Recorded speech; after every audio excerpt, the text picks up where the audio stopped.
Chapter 104 of Married Thrice to Salted Fish. While waiting for Lin Qingyu's arrival, Jiang Shen had kept writing. He'd written a lot and he wanted to show Lin Qingyu every one of them.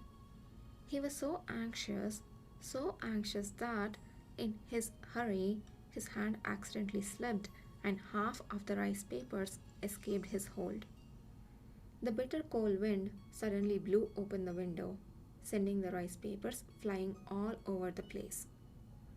Lin Qingyu looked up at them slowly flying down.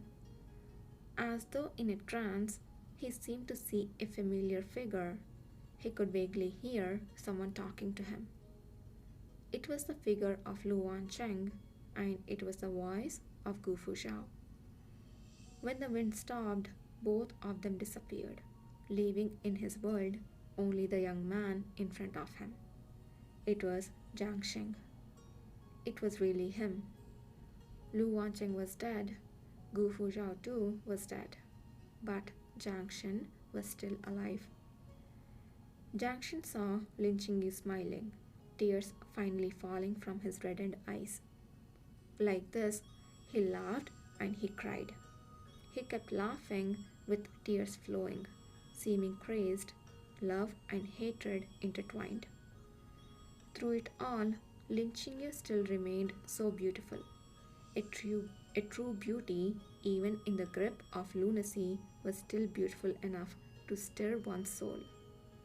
But he didn't want to appreciate Lin Qingyu's beauty when he was going insane. He liked watching Lin Qingyu deal poison. He liked watching Lin Qingyu do bad things. And even more, he liked watching Lin Qingyu's expression as he lay under him.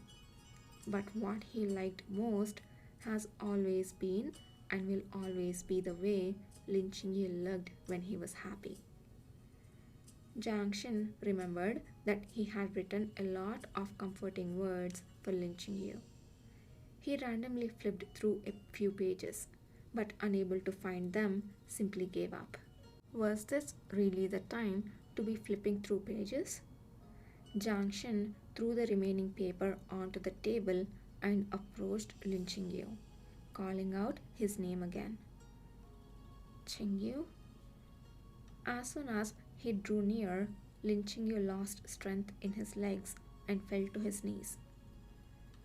Jiang Shen instinctively took him into his arms, blurting out, Qingyu! Lin Qingyu's body couldn't bear the intermingled emotions of grief and joy. It had driven him to the verge of collapse. He closed his eyes and fell asleep in Jiang Shen's arms. Jiang Shen's face turned pale. He tried calling for the servants, but only having had a short period of time to practice, the only thing he could verbalize for now was Qingyu. He couldn't say anything else at all. Jiang Shen carried Lin Qingyu to the bed. He then tipped a tall vase to smash against the floor. Shu Junyan, who had been guarding the door for the young couple, immediately walked in upon hearing the crash. Seeing Lin Qingyu lying on the bed with his eyes closed, he said before Jiang Shen could write, I will go call for the imperial physician. The arrival of the imperial physician alarmed the Empress Dowager. She thought something had happened to the emperor. Unexpectedly, it was Lin Qingyu who had fainted in the emperor's bedchamber. Seeing her son give up the dragon bed to Lin Qingyu and even closely keeping watch by his bedside the entire time, she couldn't help the strange feeling that blossomed in her heart. That was the dragon bed. Setting aside Lin Qingyu's identity as a minister, Lin Qingyu was also Gu Fuzhao's wife. It seemed wrong. The Empress Dowager said softly, the emperor seems extraordinarily fond of Lin Qingyu. Xiaozhou Momo said, Master Lin is very good looking and treats His Majesty like a younger brother. Naturally, the emperor would be very fond of him. If this truly was brotherly love, then it was fine. Only that Shu Junyan interrupted the Empress Dowager's thoughts. Imperial physician Shu, how is Master Lin? Master Lin is fine for the time being. He is only suffering from a low fever. His pulse condition is rapid and weak, a sign that he has experienced great emotional turmoil. Chu Zhengde said. Has Master Lin recently felt great joy and great sorrow one after another? Shu Junyan said leisurely. That I do not know. It was far more than just great joy and great sorrow. Jiang Shen once again realized what he had brought to Lin Qingyu. Not only to Lin Qingyu, he himself had also experienced great joy and great sorrow in this past couple of hours. Although he almost couldn't bear it, he at least managed to retain a trace of sobriety. But Lin Qingyu couldn't bear it. Perhaps it was most painful for those left behind. Putting himself in the other's shoes, if he had been the one to receive the bad news of his demise and the good news of his resurrection all in one day, he would probably go crazy if not die outright. He might not have even lasted long enough to hear the good news. Therefore, his Baobei was really powerful and strong, at least much more so than him. Chu Zhengde said, This minister shall prescribe some calming medicine for Master Lin. When Master Lin wakes up, he must rest for a time. He must not be overly happy, nor must he be subjected to too many worries. The Empress Dowager couldn't help frowning.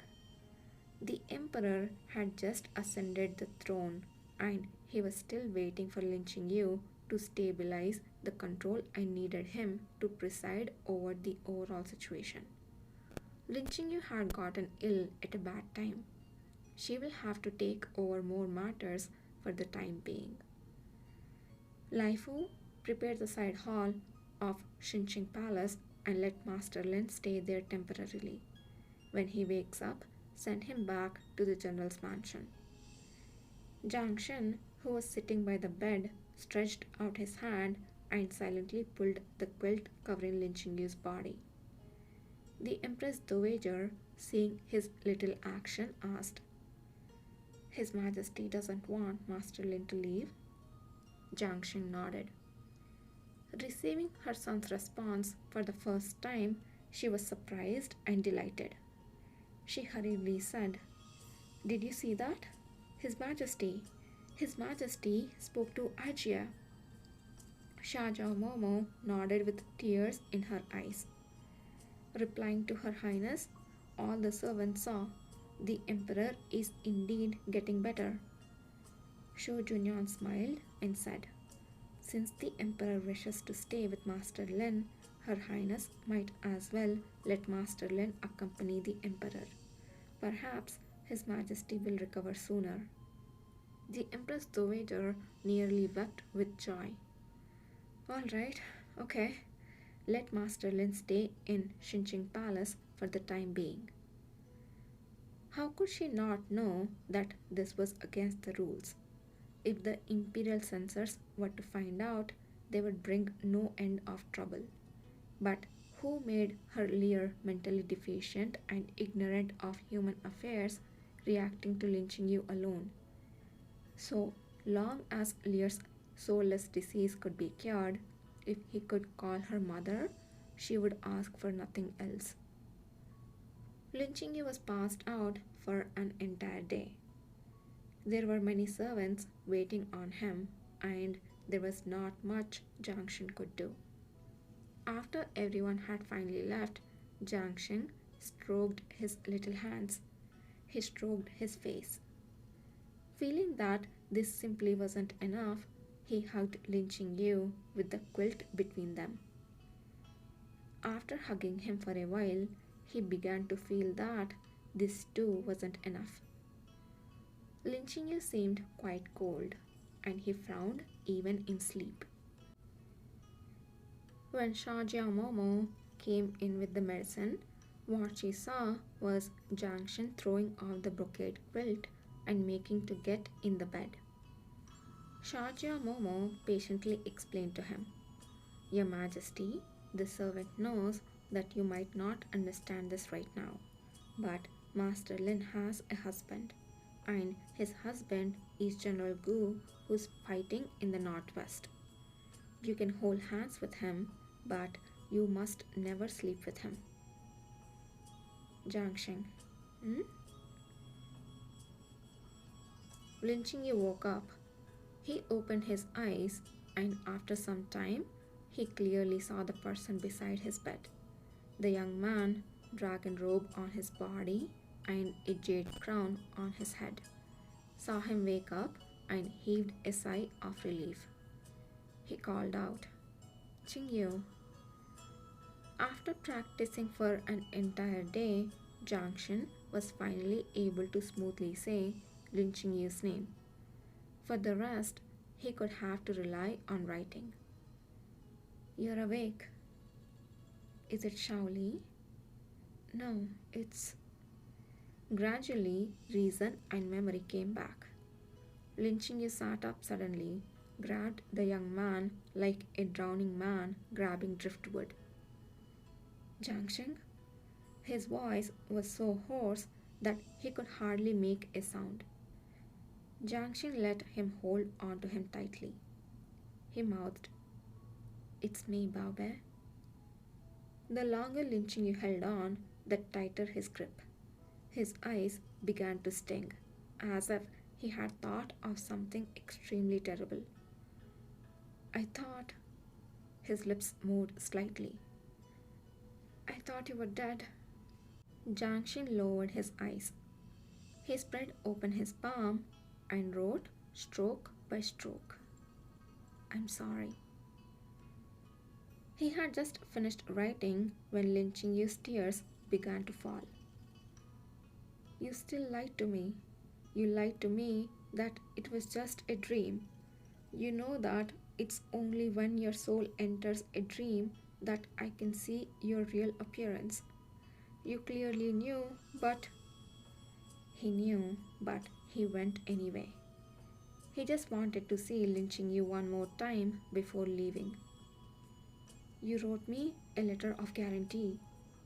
Lin Qingyu was starting to become incoherent, and he was no longer as calm as before.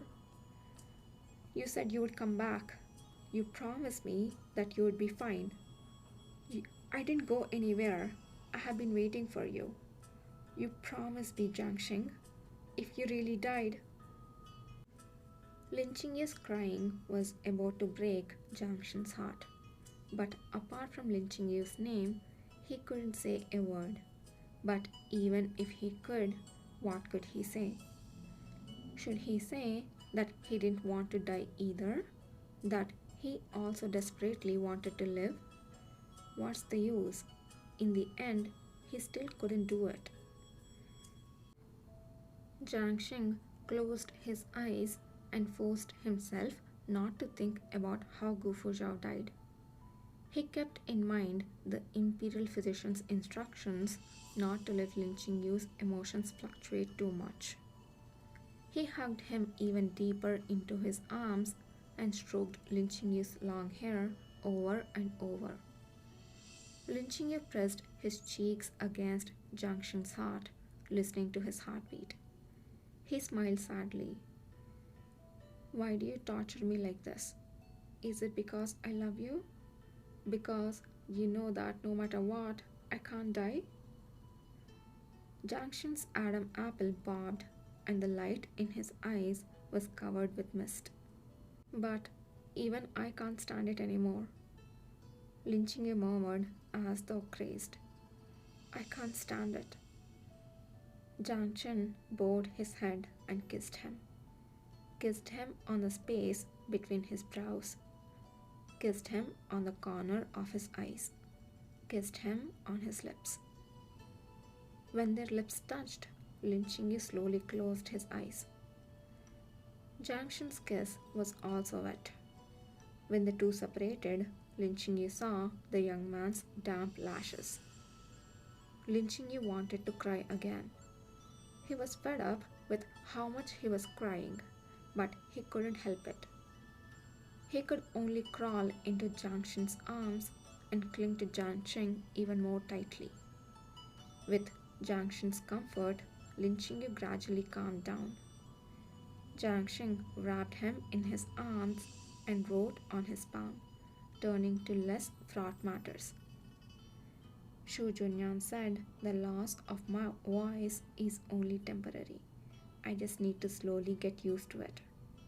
Alas, this body has no abdominal muscles, but my tongue is finally not small. What do you think of that, Babe? Is kissing me better, or is kissing Gu Fuzhao better?" Lin Qingyu suddenly asked, "You, how did Gu Fuzhao die?" Jiang Shen's answer was simple: "Died in battle, but in the end, we won that battle." Lin Qingyu was taken aback and asked softly, "Did it hurt?" "There was no pain. I died very quickly. I didn't feel anything. I didn't feel any pain. I was just gone." Writing traditional characters is too troublesome. When Lin Qingyu recovers, he will find time to teach Lin Qingyu how to recognize simplified characters. In his fragile state, Lin Qingyu was very easy to deceive and believed whatever Jiang Shen said. "That's good." Lin Qingyu's reaction was quite slow. He asked after a while, "Then, why did you wake up in Shaoli's body?" Jiang Shen saw that the ink in the inkstone had run out. He got up and wanted to get a fresh bottle. As soon as he moved, Lin Qingyu's eyes widened as though he were faced with an enemy. "Where are you going?" Jiang Shen smiled and pointed to the inkstone. Lin Qingyu understood what he meant and asked, "When are you coming back?" Jiang Shen stopped trying to leave and hugged Lin Qingyu even tighter. Lin Qingyu lowered his head slowly. He remained silent for a moment and said, "I'm sorry. I know I'm not acting normal right now." He looked at his hands and said helplessly, "But I can't control it." He didn't like how he was right now, but he didn't know how he was supposed to let Jiang Shen out of his sight, even if it were only for an hour. Jiang Shen wrote with the remaining ink, "No need for you to control it. I like having you cling to me."